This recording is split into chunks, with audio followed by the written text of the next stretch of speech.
Hey everybody, it's Tracy from Retirement in Color, and in today's video we are going to be making fresh milled flour bagels. One thing I have been really enjoying in retirement, now that I have the time, is learning how to bake with fresh milled flour, and I'd like to share that knowledge with you. So today I am going to be using Sue Becker's book. This is called the Essential Homegrown Flour Book.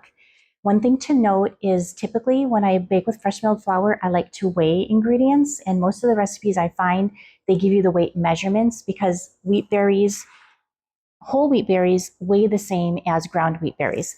But this book does use cups, so that's going to be okay. You do have to do a conversion. So for 5 cups of flour, you would actually, 1 cup of flour equals 2/3 a cup of wheat berries. But I went in ahead and measured 5 cups of wheat berries into my bowl because I do need some extra flour.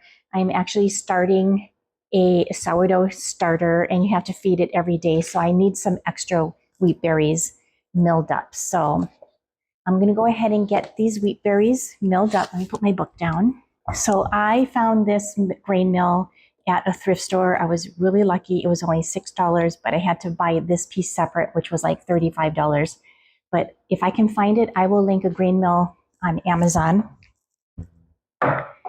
And so this one, I have to start it first.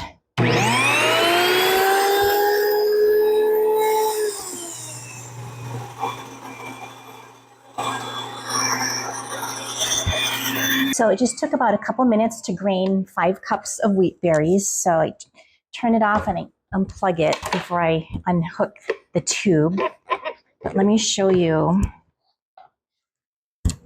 the flour. It smells so good in here. So here are my 5 cups of wheat berries, all ground up. So let me get all the rest of the supplies together, and then we'll be back and put our bagels together.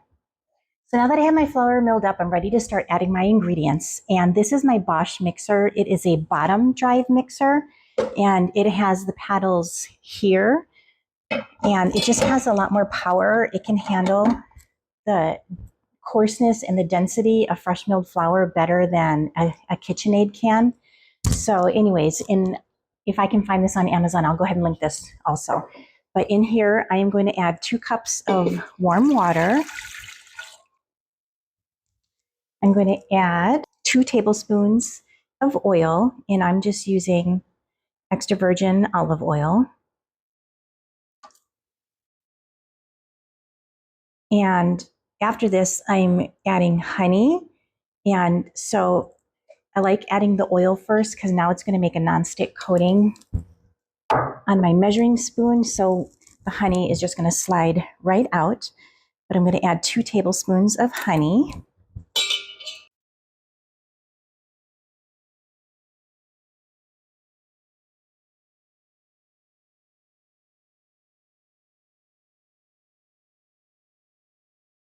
And then I'm going to add 2.5 teaspoons of salt. And then we're going to mix this together.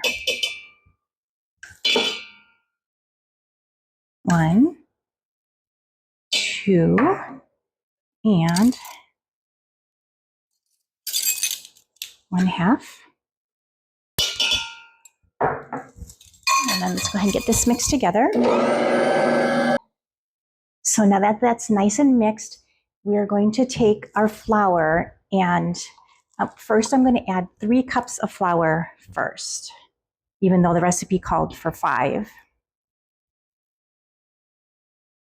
2, 3. And then the recipe calls for an optional ingredient, vital wheat gluten. And so I have some. I'm going to go ahead and add it because it just boosts up the gluten in the flour, and I find that it really does help the rise when baking breads and such. So we are going to add 2 teaspoons of this vital wheat gluten. But like I said, it is optional. If you don't have it, you don't have to put it in. So I'm going to mix this up a little bit, and while it's mixing, I'm going to add 1.5 tablespoons of yeast. And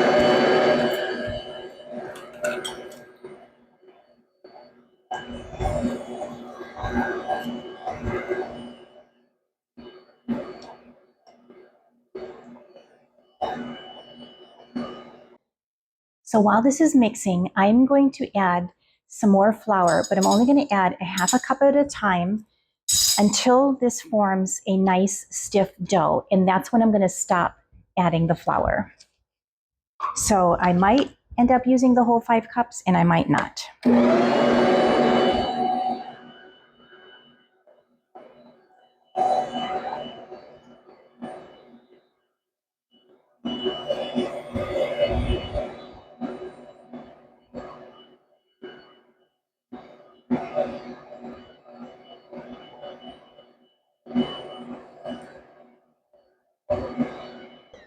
I think I'm going to go ahead and scrape down the sides of the bowl before I add that last half a cup.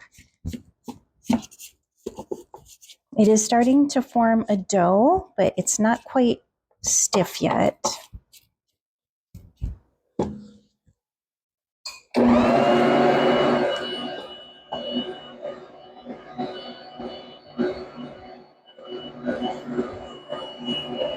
Let me show you what the dough looks like. It is definitely a stiff dough, so I'm good on my flour. So what I'm going to do is I'm going to let this knead for 3 to 5 minutes until it becomes nice and elasticy. So my dough is kind of sticking to the sides of the bowl a little bit, so I'm just going to go ahead and add just a little bit more flour.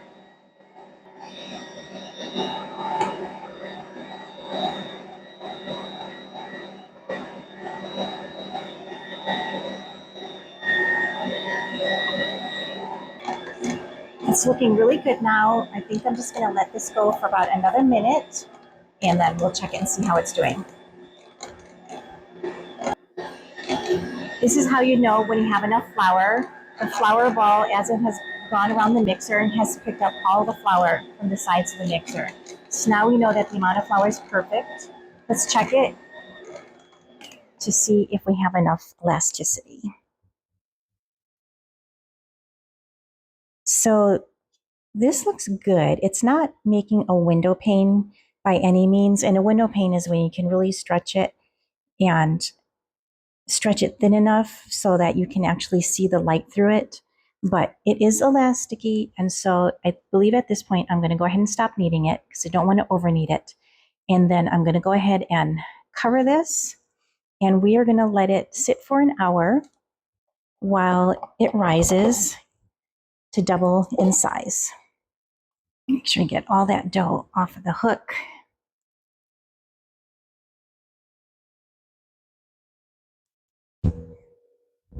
And then I'm going to go ahead and cover this with the lid from the mixer, and then we'll let this sit for an hour.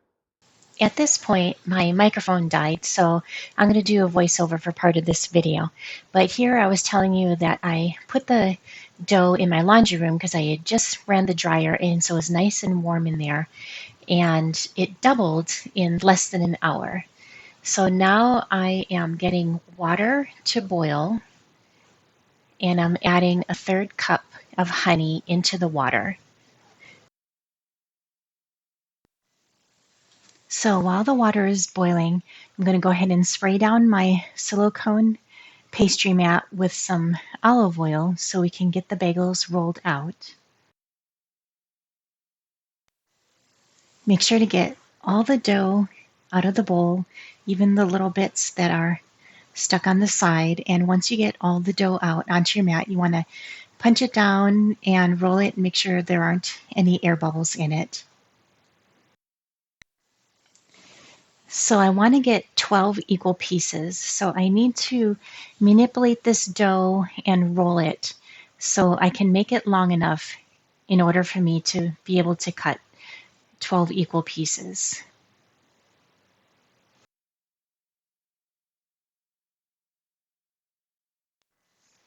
I'm using my dough cutter to estimate those 12 pieces.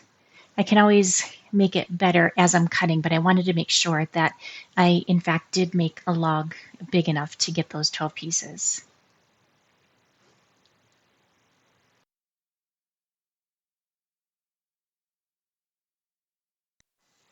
Here's the fun part in shaping each bagel. So you want to roll it into a ball, and I'm rolling it on the countertop just so I can make sure I get all of those cracks or seams out of there. And it doesn't have to be perfect, but once you do that, you want to press it down into about the size of your bagel. And then you're just going to take your two thumbs and press it through to make a hole.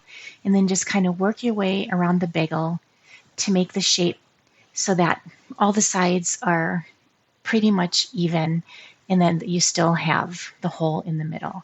And then once you're done with that, I just put it on a baking sheet lined with parchment paper while I make the rest. I'm going to continue on shaping the rest of these bagels so we can get ready to go to the boiling step of the process. Here are the finished bagels, and we want to let these rest for 5 minutes. And you can see this first row of bagels have already rested for 5 minutes, and they're already looking nice and fluffy, but we need to get the rest of the bagels to rest for those 5 minutes as well before we start putting them into the water. So the water with the honey is boiling, and what I am going to do is, first of all, start preheating my oven to 400 degrees so we can bake them once they're done boiling. And I've also set aside a cooling rack with paper towel over it, so after they come out of the water, I can place them on there and let them drain.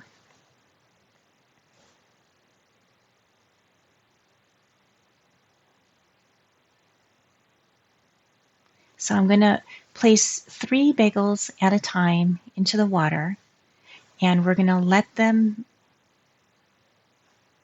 boil for 30 seconds on each side.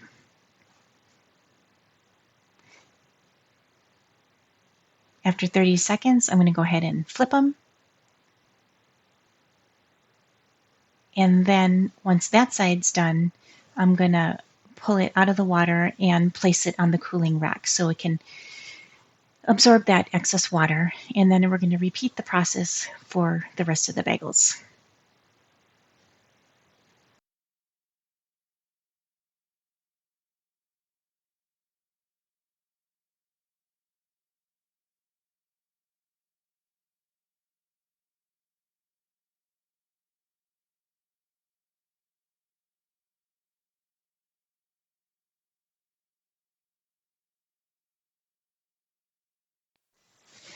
Once all the bagels are boiled, I am going to put this everything but the bagel seasoning on top of the bagels. But first you need to brush it with an egg wash. So I just took some egg white and a little bit of water and mixed it up.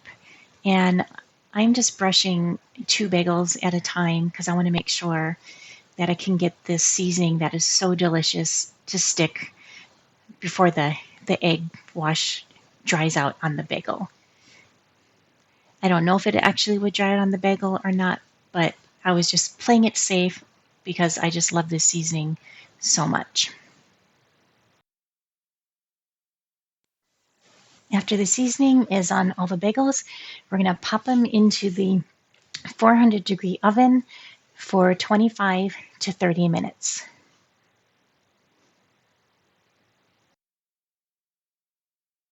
So these bagels have about 8 more minutes to go, but I just wanted to show you what they're looking like as they cook. They look so good. I can't wait to get these bad boys out of the oven, let them cool down a bit. So these have been in the oven for 25 minutes, and I just pulled them out, and look how gorgeous. Gorgeous. They have a nice crust on them and lightly brown. So we're just going to go ahead and let these cool for a little bit before we dig into them. And they were just so easy to make. And I just love a bagel in the morning with cream cheese, or maybe making a breakfast sandwich with an egg and cheese and bacon. Oh, these are just going to be so good. So I'm going to go ahead and let these cool down, and then we're going to go ahead and see what the inside looks like. what can I say? I can't do it. I can't wait. It just smells so insane in here. So I just took them out of the oven. I did not let them cool down, but we're just going to go ahead and go for it and cut into one of these. Oh my gosh. Perfect. Look how perfect that looks on the inside. It's still steaming hot. I don't know if you can see the steam, but let's go ahead and get a little cream cheese on here and give it a taste.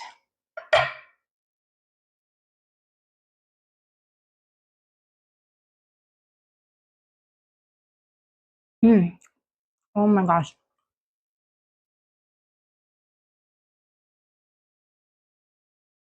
It has that nutty flavor of the whole wheat, but not weedy. You can taste the sweetness from the honey, but not a honey taste, just the sweet. And the outside crust on it is just perfect.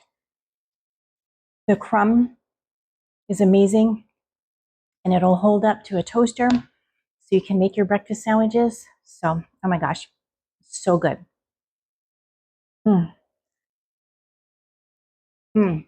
And of course, that everything bagel seasoning on top is just the icing on the cake. So anyways, thanks for being here with me today. I had a lot of fun. I hope you enjoyed this as well.